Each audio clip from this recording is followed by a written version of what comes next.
Gaur gutxik dute zirkasiarren berri, baina 19. mendeko literatura erromantikoa liluratu zuten haien jantzi dotorekin eta adoretsu famarekin.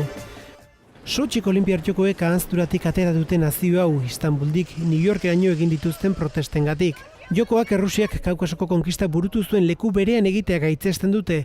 Historia modernoko lehen genozidioa izan zela salatzen baitute. Well, Sochi for the Circassian people is very important because it was the last capital of our nation. All the way from the coast up to the mountains, where the Olympics are built, Krasnaya Polyana itself, everywhere there are mass graves. Fatima Tlisova gogora dakar mila zirkasiar herriska zeudela 1864 arte eta 5 baino ez gaur, mapan ikus daitekeenez. 1,5 milioi laguneko genozidioa izan zela diote.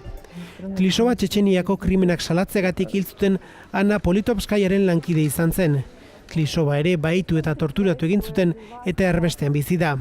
Egunotako Volgogradeko atentatuen aurretik Doku Umarov, Kaukasoko matxinoen buruzagiak, salatu zuen genozidioaren hilobien gainean eskiatuko zutela Olinpiar Jokoetan. Zirkasiar diasporak atentatuak gaitzetsi ditu, baina jokoi boikot egitera deitu du.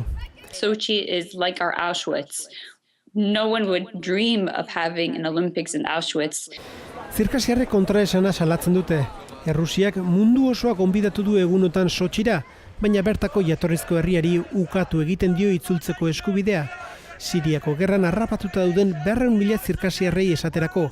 Russia has spent $51 billion to invite the world to construct these Olympics, to show itself as a country of goodwill and humanity and peace, but it is nothing like that because it is not allowing its native people, Circassia's native people, to return back to their homeland. Azken orduotan, 50 zirkasiar atxilotu dituzte Sotxin eta Kaukasoko beste leku batzuetan egindako protestetan.